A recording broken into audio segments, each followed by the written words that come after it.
জয়গুরু, সুপ্রভাত, হরি ওম।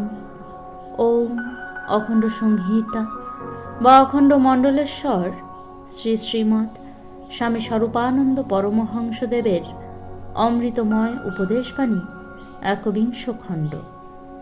কেন নিজের পূজা চাহি না? একজন ভদ্রলোক জিজ্ঞাসা করিলেন, বাবামণি, আপনাকে আমি বিগত 10-12 বৎসর যাবৎ নানা স্থানে লক্ষ্য করে আসছি।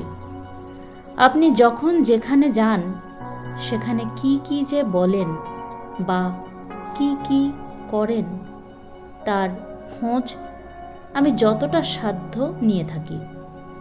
তার ফলে আপনার সম্পর্কে আমার কতকগুলি বদ্ধমূল ধারণা জন্মেছে। তন্মধ্যে সর্বপ্রধান ধারণাটা এই যে আপনি কোনো অবস্থাতেই কারো পূজা চান না। কিন্তু অপর গুরুদেবদেরও আমি বেশ কিছুকাল ধরে অনুসরণ করে আসছি। তাঁদের সকলের মধ্যেই নানা ব্যাপারে পার্থক্য থাকলেও একটা ব্যাপারে এক অসাধারণ ঐক্য দেখতে পাচ্ছি, যে তাঁরা প্রত্যেকেই প্রত্যক্ষে বা পরোক্ষে গুরু পূজার সমর্থন করেন এবং গুরুমূর্তি পূজায় উৎসাহ দেন। তাঁরাই বা কেন দেন, আপনি বা কেন দেন না, এ কথাটাই আমার জিজ্ঞাস্য। শ্রী শ্রী বাবামণি বলিলেন, আমি যে আমার মূর্তি পূজা করবার প্রেরণা আমার শিষ্যদের দেই না, তার প্রধান কারণ এই যে ওই পূজাতে আমার কোনো লাভ নেই। লোকসান আছে কি না সেই কথাটি কখনো ভেবে দেখিনি। সমবেত উপাসনায় আমার প্রতিচিত্তের পূজার অবকাশ নেই, কারণ ওই উপাসনাতে আমি সকল উপাসক উপাসিকাদের সঙ্গে চিরকালের জন্য একজন সমসাধক।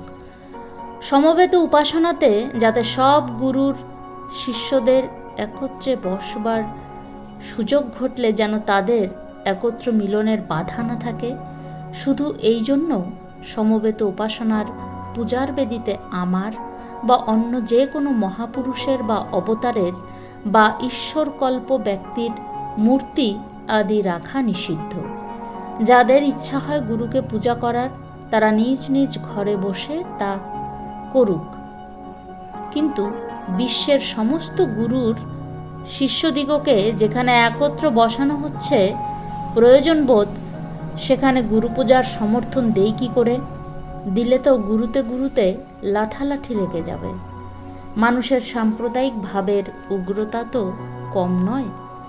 আমার পূজা আমি চাই না, বিশ্বের সকলের একত্র মিলে বিশ্বেশ্বরের পূজাটুকুই আমার কাম্য। হরি ওম।